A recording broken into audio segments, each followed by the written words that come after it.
Struggling with weight that doesn't respond to traditional dieting? Prolon's 5-day fasting mimicking diet is a clinically developed nutrition program designed to promote fat loss while protecting lean body mass. Developed at USC's Longevity Institute, it assists the body in entering a fasting-like state that helps reset metabolism, target visceral fat, and supports healthy metabolic markers. In just 5 days, Prolon offers a structured, science-backed approach to weight loss without extreme restriction or guesswork. Get 20% off plus a $40 bonus gift when you subscribe at prolonlife.com/today. Hi sailors, it's time for a new podcast, and this time I'm sitting in Sandspollen, just south of Oslo, at an anchorage. And Ben, where are you? Hello, I'm up in the French Alps, 2,000 meters of altitude, in my photo workshop in the mountains. So you're quite far away from your boat. I'm super far away from my boat, but I'm exactly in the same kind of landscape. I sail in Greenland, so I'm in 2,000 meters high in the Alps. It means the same plants, the same barren landscape I have in the boat. So I'm far but close. I'm in the same kind of decor. Yeah. Before we get into the Greenland side of things, you have to tell us a little bit about how you got into sailing. My first boat was I was maybe 8 years old.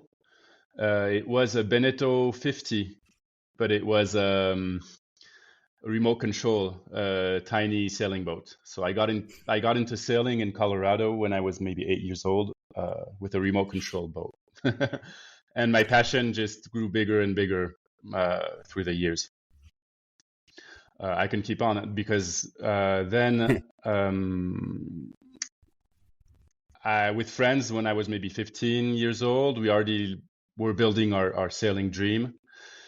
And I studied photography, worked a few years as a press photographer. But how old was I?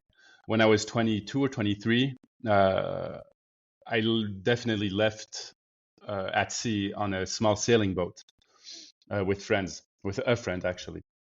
So I started living on boats at age 23, and on a great small half-tonner that didn't have an engine at all. So I sailed on that 30 feet boat for maybe 7 or 8 years, down to Patagonia, down all the way to the China Sea actually, with that little half-tonner that had no engine. So that's how I started sailing. Nice. And then you, at some point, came across a boat. Was it called Knut when you bought it? I'm guessing not. No, actually, I didn't. Well, I found that boat. We found that boat with my wife. So I was sailing with my wife and my first son, my first child. We were in Asia somewhere, and we were planning to do the Northwest Passage with that half-tonner with no engine, and we were on our way to Alaska. And then our first kid came along, and we just noticed. Well, we realized our Northwest Passage dream, sailing with no engine, with that tiny boat, with kids, was not going to be a possibility. So that's when we started looking for a bigger boat, and I found it on internet. Took maybe a year to find. We were looking for a bigger boat for the family, but also a boat we could use to take other artists, take people on board, because that was we wanted to share our sailing life experience, etc. And I found it on internet. It was in Italy, this boat. So I flew from Borneo, I think, to Italy, to Rome, to check out this old sort of one-off racing boat that was lying in Rome, and that's how it started. the story with that boat. So we actually almost moved directly from Borneo, our small boat, to Rome on this new boat, which was not called Knut. It was the Criolla. And before that, it was called the Golden Lion. It was designed by Carrozzo, Alex Carrozzo, which is like a famous Italian sailor, solo sailor from back in the back in time. So yeah, the boat was a really interesting, a weird aluminum, really strong but pretty fast one-off. Yeah, that's how we found that boat.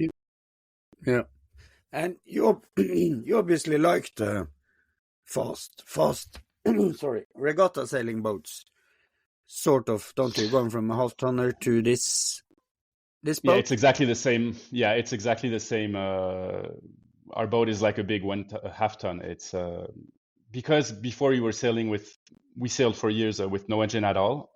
Having a racing boat was like super important, not just for fun, not just, oh, I like racing. It's more when you have no engine, you're just racing all the time. To get in harbor, to in the Malacca Strait, like to go against currents, you need a racing boat if you're not motoring. So we kept the same spirit, and that's why I like, boats that sail. Yeah. Now it's a 40-year-old boat. It's quite heavy. It's not a racing boat. It's just a good sailing boat. Yeah. How did you come up with the name Knut? You're Norwegian, right? Because we were planning on going to Svalbard. We were, and in Norway, I have this problem that often if I'm in a harbor in Norway, like at 5 o'clock in the morning, I have someone knocking on the boat saying, "Hey, my name is Knut," and it's always like really tough guys. So the name is, we had this boat sort of looks like a Viking boat. It's, the Drakkar has a bit that shape, and we're heading north, and the boat it's not a she, it's a he, and we were heading north, so we said, oh, Knut, and nothing else. Really cool. And you pretty much rebuilt the whole boat down below, at least, didn't you? Yeah, not only down below. Sorry, we sailed it to the Canary Islands with my wife and my son. He was a year old back then, just to test it out, to see, to like feel it out. And yeah, we emptied it. We did a 9 months big job on that boat. So we also built the cabins in the back because it had a huge open cockpit. So we really had to modify the structure too. So basically, we just kept the hull and the mast and rebuilt a boat, a polar expedition boat. We did it ourselves. Yeah, that's like 10 years ago. Mm-hmm. And then from Canary Islands, we went directly to Svalbard for our first season. That was in 2015. Yep. Right. But at first, the boat still had the engine. So it had for the first years, we had an old Fiat diesel engine inside. So we were running with that thing. And we ran the boat for a few years with that diesel engine until it died. Yeah. Yeah. There's a saying about Italian engineering, isn't it? I don't know. But it's not very positive. No, but Fiat is a Fiat. I have a Fiat Panda. That's my car. I love it. Fiat, Italian stuff. And the whole boat is, everything that can be Italian is Italian on that boat, because it was an Italian sailor who designed it. It was like super Italian, and we're keeping that spirit. But the engine was maybe 30 years old, and it was leaking, and I had oil everywhere. It was dead. Yeah, it was time to go. And when did you think about going electric? Because let me give it to the listeners some background. Because I went to the Banff Mountain Festival in Gothenburg actually last week. I was there with the Witness, And just because there was a sailing movie, of course, there's a lot of good movies on the Banff Mountain Festivals with the hardy individuals doing extreme things in the wilderness.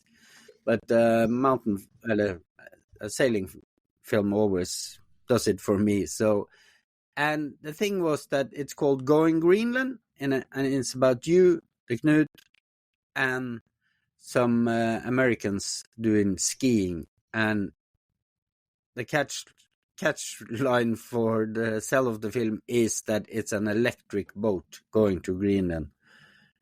And how did you end up going green or electric?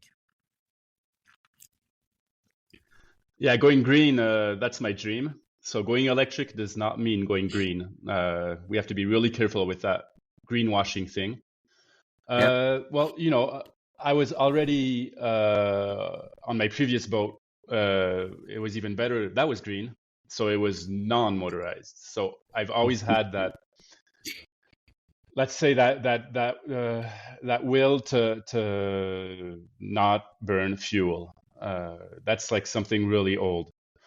And with the Knut, so we were taking skiers, we're working a lot with artists. So that means we're sailing like charter boats sail. That means motoring like hell because you have a schedule, because you want to see that. And so, as I said, we did a few years doing that, burning tons of fuel and documenting the Arctic, like saying, hey, look at the Arctic is melting, blah, blah, blah. But we're burning tons of fuel. It wasn't working at all. We were not feeling comfortable doing that. So yeah, of course it was, and in my mind, it's always been in my mind. Then I met one or two crazy engineers in Switzerland that were in that world, and it wasn't as common as it is now. That was, I started thinking about it maybe in 2017. It wasn't as common, so I was talking to people, trying to see. We didn't know. We still don't really know if it's possible in the Arctic with the sun we have in the Arctic to sail electric. Because I mean electric, that means no generator, right? So I was talking to people, realized it was possible, and then it took me another few years to find the finances because it's super expensive. So slowly, it's a project, and then I found some sponsors. We did a big crowdfunding campaign, and I don't know, when is it, in 2020 maybe, we managed to we sailed down from, where was I, Greenland, sailed down to Spain again throughout the old dead engine, and that's when we started we put in an electric engine.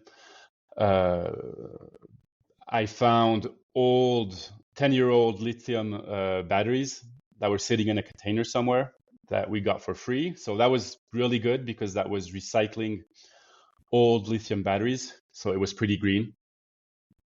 And then, my budget was really small, like, as usual. So we had like these pretty cheap solar panels that didn't last long. And same for the batteries. They lasted 2 seasons, I think, those old batteries. And they were just like, well, you saw the film. So in the film, that was the last season. The before last season with those electric batteries. And they were just dying, the one after the other. So we were electric, but plus I was like just unplugging the batteries that were dying. It was super sketchy. And then a few years ago, when was that? 2 years ago, I found a new sponsor that, you have to go slowly in that kind of project. With we're in a small nonprofit. We don't have like big budgets. So then I found a new sponsor a few new sponsors, and we got new batteries 2 years ago, and new solar panels. Solbian, really good, like on the racing boats, Italian solar panels. So we managed to get a perfect system, I'd say, last season. And then the boat, a few weeks ago, we had a big storm and the boat went in the rocks and filled up with water. So now we have to restart the whole thing and start again. Do it all again. Yeah, yeah. So We'll get back. it's a We'll crazy get back story. to. Yeah, we'll get back to that. But how the biggest thing about going electric, as far as I can see, or think at least, is you have to have a change of mindset. The sailors, you obviously have that beforehand because you've been sailing without an engine and thinking a lot about it and doing this. Is that how you see it? Is that, yep. Exactly, you got it. The problem is people, sailors, passengers, want to go electric. I think it's for everything, for cars, for the whole. We want to go electric. We want to go green, but we are not ready to change our habits. We want to keep the same potential. We want to keep the same lifestyle, but just use the technology to go green, and that is totally undoable. Well, it sucks. It's not even interesting. Exactly. So yes, we have to change the technology, but before that, it's the mindset. It's the whole way of thinking. You know, especially in the Arctic and really harsh places, you need a lot more humility. So we have to like learn how to sail with the same humility explorers back 200 years back were using. They were sailing that way. So we have to just go dig out something we have in our sailing culture, but that we have lost because now it's just technology, big engines, big fuel tanks, deadlines, plane tickets. We've just fucked it all up. So that's the big change.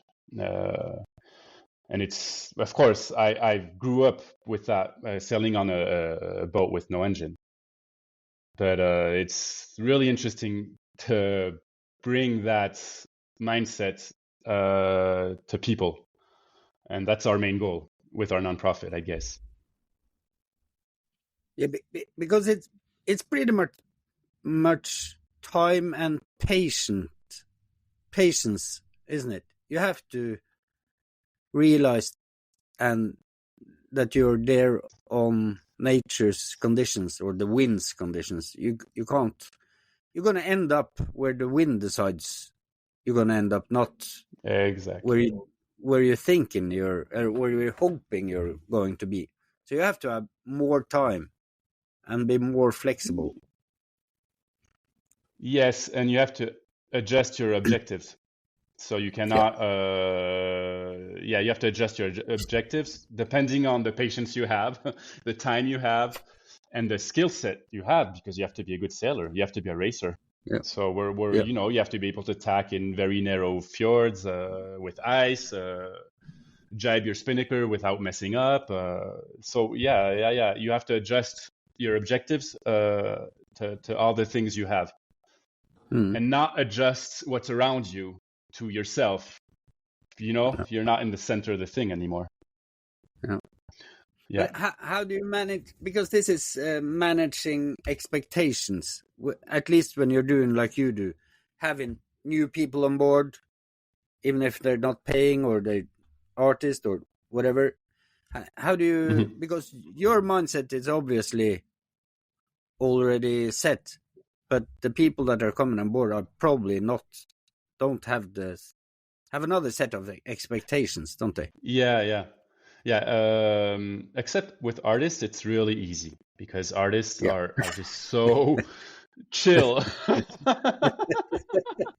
They have no expectations. They need light. They need just life. That's good. With athletes, it's super tough. With professional athletes that usually use helis, that have film crews, and they're like, yes, when you talk to them, they're like, yes, they're super green, they're super they're like, yes, they're up for it. They're like, yes, of course, that's great, cool, blah blah blah. global warming, blah blah blah. We'll talk about the glaciers melting, blah blah blah. And once they get there, they're like, "Fuck, I want to ski that line there." Yeah. And it's super tough because even though they're mountaineers, so they work with nature. I guess if I'd have amateur skiers, it'd work fine because they just, just the fact of being on a boat in Greenland, you're like, okay, if I can only ski this little thing, this hill. Anyway, I don't know how to ski, so it's fine. But when you have professionals, I've been working with the same professionals for years now. They don't want to ski a hill, because they're fighting to find the finances to come too. They're like fighting to make this happen. So yeah, they have high expectations. And well, if you saw the film with Jess, she has like a character too. It's not easy. It's pretty tough. Of course, they have no choice. But then it's more human wise. How are you gonna get these people to like slow down and chill? And it's not easy. But that means you fight. We sail, so you fight a lot more to get to the places. I mean, you don't just say, "Oh, the wind's against us. We're going to sit here and wait." You're like a racer. You're going to say, "Okay, let's go. Let's reef and let's tack and let's go. So you work hard to eventually get to those places. It's more work. Yeah. Do they appreciate it? A lot of work. Oh yeah. Yeah.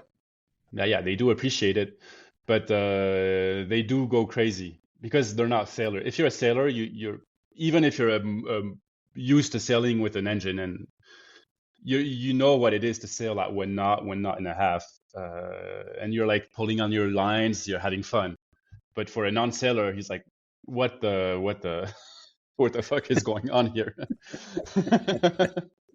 So with the years, I think I'm building techniques, social techniques, human techniques to like help people understand what's going on. Yeah. And it's super interesting job. Yeah. Mm-hmm. Do you think it's viable for doing what you do on a commercial basis, just electric? Because there's a lot of charter boats, sailing boats in the Greenland and Svalbard doing this full time. Yeah, I think it's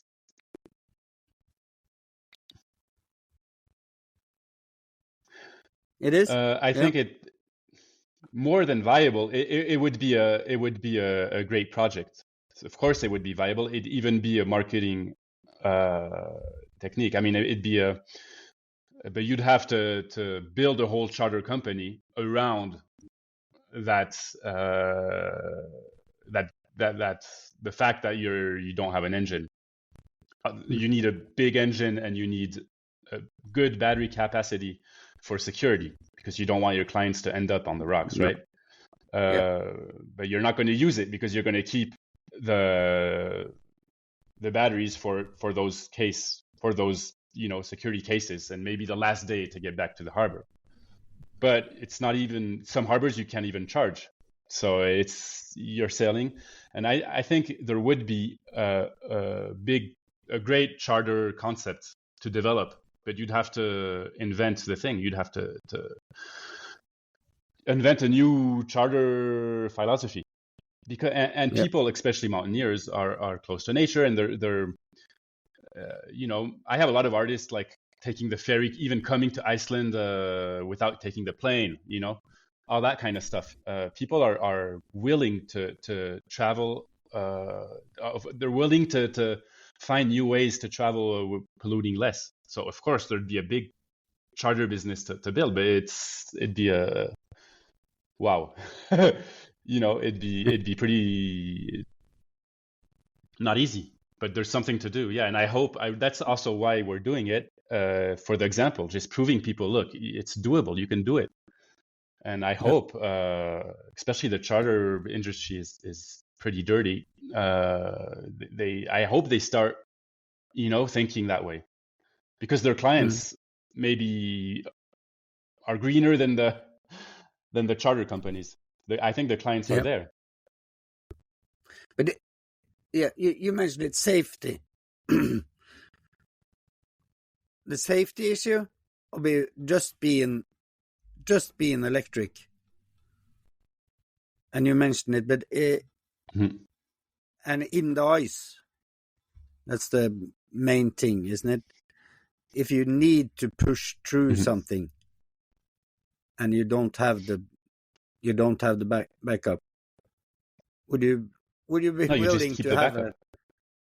you have the backup, and just keep it a secret from the client that you actually have a backup? Exactly. So they don't. Exactly. Yeah. So they don't say, "Oh, you got to turn it on. We're gonna go." Yep. Now, it would be an interesting concept. But tell me a little bit more about. You need, you need a racing boat, but because most of the charter boats in the Arctic today are not that sailable. If it's light wind, they're not going anywhere. It's too heavy. Exactly. So, but but tell me a little bit more about the artist in residency concept. What kind of artists do you take on your trips? Oh, we're open to all kind of artists, but it's just I'm looking for artists that are interested in talking about the Arctic. I won't take an artist that's saying, "Oh, I'm going to do a work on myself," blah blah blah. So any kind of artist that's going to document the beauty, anything, what we're living, the Arctic. So that means, well, with the years, we're getting like a more one type of artist. It's a lot of graphic illustrator, screen printers. So that means artists that we have a lot of artists that draw, that paints. We have some photographers. We've had musicians, writers. Some more contemporary artists, but that's getting a bit smaller right now. But it's all professional artists that have like a big network. So they're going to come. Yes, they're going to burn fuel to get on the boat. But when an artist comes on the boat, he's actually, or she is bringing all her, how do you say that in English? Because they're going to talk about what they did in the Arctic to a big public. So actually we're bringing a lot of people on board through all the art shows, all the films, all the stuff that are coming out of the residencies. That's what I like about the residencies, is that a lot of people around the world are coming on board just by buying or looking or discovering the work of the artists. You see what I mean? Nice. Yeah, totally. And how does, if any artists are listening to this podcast, how do they go about?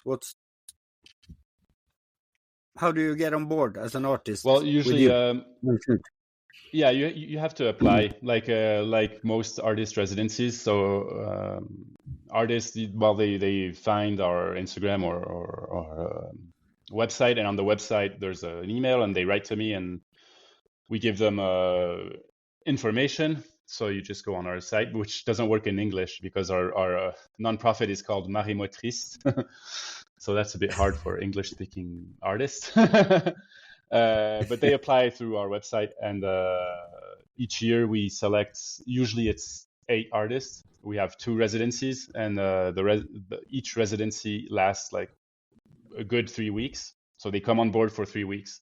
So usually I have 2 trips a year with 4 artists on each trip. Nice, cool. What's the and you take them to Greenland, but what's your fascination about Greenland?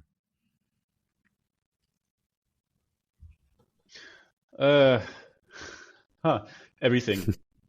Well, we've did quite a few residencies in Svalbard too, but Svalbard is smaller. If you only have 3 weeks or 4 weeks, you don't really have time, especially with no engine, to go all around it, and so you're always like along the west coast going up and down. Greenland, we change. We don't go every year. That's why we're not a charter boat too. We change places. We discover that it's so big, and big is the word. Big mountains, big icebergs, big ice, big whales, a lot of whales. Greenland is huge. It's mind blowing. It's like a cathedral. It's you know, like when you enter like a huge cathedral, you're like, wow, something happens. And Greenland is people too, which is not the case in Svalbard. Svalbard is just a bunch of Norwegians thinking they're so cool. Greenland is actually people that have been living there for thousands of years. It's just like, wow, we're with all our Gartic, with all our sat phones, all our gear, all our stuff, all our, the gear we have is crazy. And you get to Greenland, and these guys, have been living there for thousands of years, just eating while, living off the land. It's mind blowing too, and it's super interesting. That culture they have so much to teach us, especially nowadays, right? Yeah. Super interesting. Yeah, it's really hard for us to move away from Greenland. We want to go now to Alaska, Northwest Passage, go further, but it's hard to. Greenland is like a big magnet. It's hard to get away from it. You've been traveling up there for quite a few years now. How have you witnessed the changes, the climate changes, both on the people and the landscape?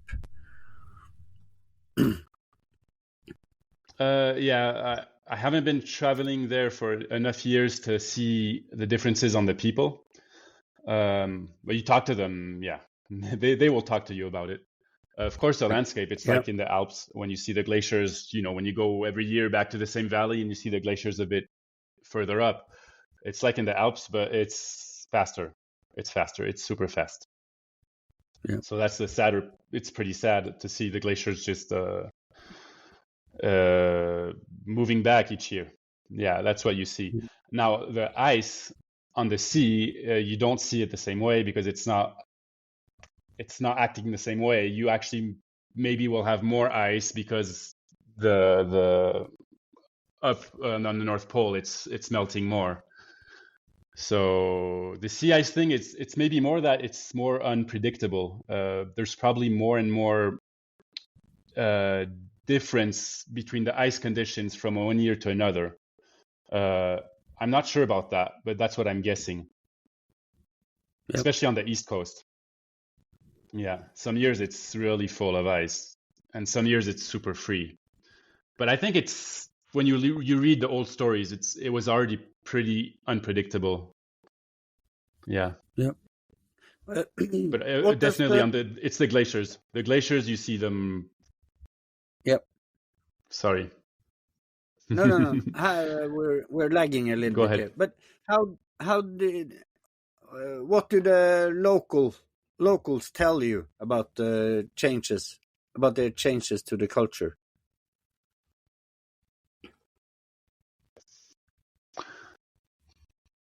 The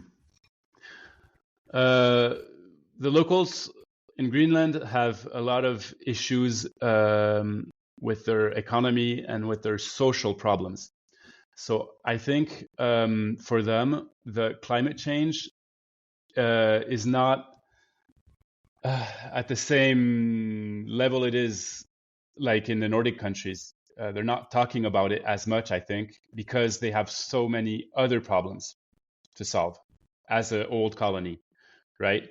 So they have a lot of other problems to deal with. So it's quite surprising to see it's not the same It's not the same thing. It's not the same thing. So they're and it's also I think the Greenlandic, the Inuits is a population that has always been adapting to the climate, to the nature. For them, it's normal. They're always adapting. We Europeans are just whining, right? They're just, it's not the same mindset. They're just adapting. But they're not, but they're still taking their big outboard engines and putting fuel in them to move. That's why it's not the same thing. And it's quite interesting to see that other way to deal with the climate change. Yeah. Yeah, that's interesting. It's pretty surprising. You mentioned slightly a few minutes ago about the fate of Knut. What did happen? Well, just that's maybe a month ago in September. I was planning on putting the Knut for the winter in the harbor of Nuuk. I've done that a few years ago, so leave the boat to overwinter in the harbor.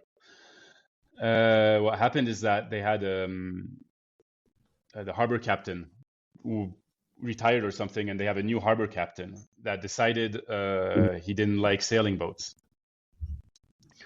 So I don't know why exactly. Maybe because some sailors have been not good with them in the past or something, but they decided to kick out all the sailing boats of the Nuuk harbor. So I was alone on the boat. My last artist team flew home, and I was in Nuuk like, oh shit, trying to find a way to leave the boat there for the winter. There's also like the big buoys, and same, the harbor captain didn't want me to take a buoy. He was like, get out of here. He didn't want any sailing boat. So I ended up like in the harbor, building my own mooring with 3 anchors, and I did do a pretty tough thing with 3 anchors, a lot of chain and blah, blah, blah, in a pretty protected place, sort of in the harbor. And I left the boat there, and because and another option was to sail it back to Iceland, but I was solo in September with no autopilot. The autopilot, like all autopilots died. So sailing the boat back south for the winter was not really an option, or it was a bit sketchy. So I ended up leaving the boat on these 3 anchors, and only like 10 days. I was home for 10 days, and then I saw there was a big storm, like often in winter in Nuuk, but there was a big storm, and the boat broke free and went into the rocks. So the boat went into the harbor rocks, the big boulders. So it just stayed 12 hours in a storm, banging against the rocks. So I flew back to Greenland, and we managed to save it, which is really lucky because there was a road. There's not a lot of roads in Greenland. So we managed to get a crane, a truck to haul it out of the water. We're really lucky. We managed to save it. But there it is. Now the boat is sitting on 2 containers, and the whole starboard side of the boat is smashed, is dead, has to be re-welded, rebuilt. So and the boat was full of water up to the ceiling. So the batteries all died, the engine died, all the electronics died, the whole inside, the rudder, the mast, and the keel seemed to be okay, but the rest has to be rebuilt. We have to start again, sort of game over thing. Yeah. Huh. Shit happens. That's not nice, but yeah. Oh. It's an exposed place, but how are you going to manage? Because your plan was to go this Northwest Passage next year, wasn't it? Yes. So of course we postponed all our plans for next year. So we're used to adapting to the situation with our philosophy. So we're going to have to adapt once again, and now we're really going step by step, because when this could happen to any sailor, you could always have your chain break. or an accident, that kind of accident. Yep. As long as there's no human in the equation, there's no human loss. You're like, okay, human loss you cannot fix. A boat, you fix it. And now it's just going to take 1, 2, or 3 years. Of course, we don't have the finances for anything, so now it's just sitting on the containers. So we're going step by step. Right now, I'm working really hard, organizing. Because our artists were like, "Oh, we're going to help you." So organizing a big art shows to sell. Artists are donating art that they made in the Arctic, and we're doing like a big exhibition in December in Switzerland, and then it's going to be another one in France. So we're building a big exhibition, and we're going to try to sell art to help finance the repairs. And then my main sponsor is a metal construction company, and this is a metal boat. So hopefully they're going to manage to give us some gear, and we're going to go up there and with friends and start fixing it next spring. It's doable because the boat is tough, so we just have to cut out the right side, redo the structure, weld the new plates. So then that's our first goal, is just to have a boat that can float and sail, so we can put it back in the water, bring it back to France or somewhere if we have to. That's the first step. Second step is going to be the motor battery part. I'm not thinking about that yet. Our first goal is just to fix the boat and have a sailboat again. Yeah, because you're in the worst possible, not the worst, but pretty close to the worst possible location in the world to rebuild the boat, aren't you? Well, that's not that true. There's a shipyard close by. There's argon for the welding the aluminum. Oh. So it could be way worse, even in Norway in some places, if you're like on a small island lost, if you don't have electricity, if you don't have, what I need is electricity, argon for the gas. And I even have a shipyard that has aluminum plates. So now the climate is not ideal. It's pretty far out, but it's not that bad actually. It's not that bad. We'll do it. Yeah, I mean for the whole job. Not just fixing it for the engine job. Engine and batteries and electronics and all that kind of shit, but making it saleable. That's why our plan is to just have it.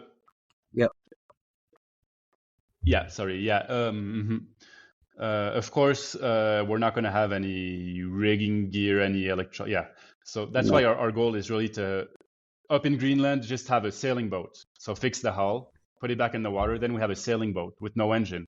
Now, sailing a sailing boat with no engine, I know how to do. So no problem to bring it back. Well, to bring it back anywhere back south with that setup. And then we can maybe think about, batteries and stuff. Yep. So sounds like a cool expedition. Yep. Yeah. Sounds like a cool expedition and project in itself. Exactly, you got it.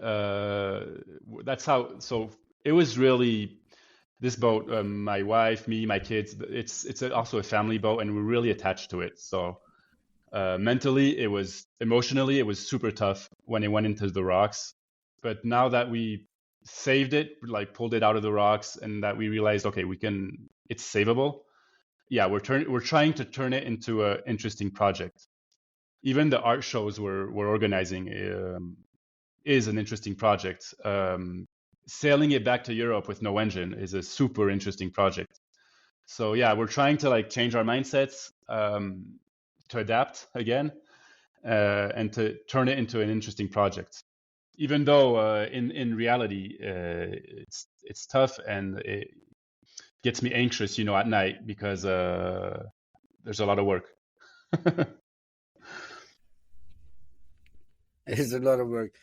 If we were to give some advice to people who are thinking about going electric, and what kind of advice would you give? And especially also thinking about the mindset thing. Oh, I would say go for it. Of course, just go for it. And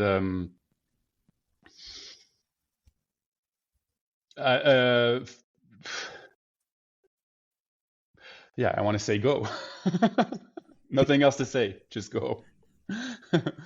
And don't only work on the technology. Don't like prioritize, because I've been doing that, just thinking, batteries, more, more. No, it's just a mindset and just sail, go and sail.